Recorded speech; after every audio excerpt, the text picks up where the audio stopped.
Kila mpango wa kutoroka una mipaka yake, lakini hakuna kikomo kwa usaliti. Wakati Michael akiwa bado anapambana kupata vifaa vya kukata chuma kwenye njia ya mabomba, Sarah Tancredi alianza kupokea maagizo ya ajabu kutoka kwa mlinzi mkuu Captain Bellick. Usimruhusu Scofield kuwa peke yake kwa muda mrefu. Anaonekana kuwa na ajenda ya siri, alionya. Sarah alihisi jambo. Scofield alikuwa si mfungwa wa kawaida, na kila alichofanya kilionekana kuwa na hesabu maalum. Kwa siku kadhaa, Sinot alikuwa kimya, lakini sauti ya T-Bag ilikuwa ikimtesa akilini. Wewe ni mzigo kwao, wao watakutosa mwisho. Hatimaye, alifanya kosa. Alijaribu kuiba sehemu ya ramani ya tattoo kutoka kwa daftari la Michael, lakini Michael alimfumania. Michael, ukitaka kutoka, sema, usifanye mchezo wa panya. Sinot alitupa daftari chini. Najua mimi ni wa mwisho kwenye mpango huu. Sitakubali kufa kwa ajili yenu. Wengine wakaanza kuhisi mpasuko. Umoja wao ulikuwa ukitikisika.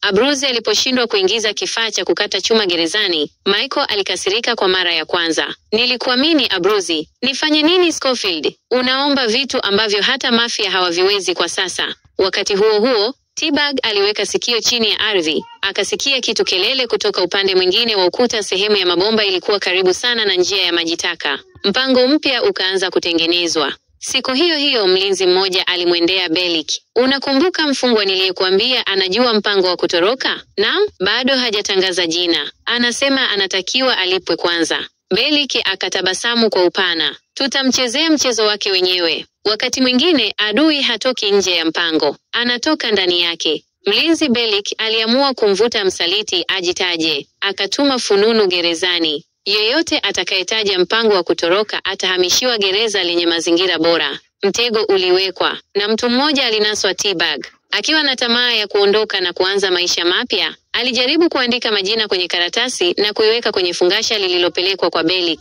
lakini hakujua Bellick alikuwa ametega kamera ndogo ndani ya chumba chake. Sikra alimwambia Michael, nimeona T-Bag akiongea na mtu wa usafi. Alikuwa na karatasi mkononi. Michael alijua T-Bag alikuwa karibu kuwasaliti. Akawaita wote usiku. Tunamtoa T-Bag kwenye mpango kesho. Lakini kabla hajafukuzwa, T-Bag akawahi kuwashawishi walinzi wawili. Akaleta vurugu ndogo gerezani. Katika purukushani hiyo, alifanikiwa kuchana sehemu ya tattoo ya Michael kwa chuma kidogo aliyokificha. Michael alipigwa na butwaa. Umeharibu kila kitu. T-Bag akamkonyeza kwa tabasamu la kishetani. Sasa utanihitaji, au mpango wenu umeishia hapa. Michael alikaa usiku mzima akiangalia tattoo iliyoharibika, lakini alijua kitu kimoja: mpango hauwezi kusimama. Lazima waendelee, hata kama sasa wanalazimika kutembea gizani na msaliti anashika taa.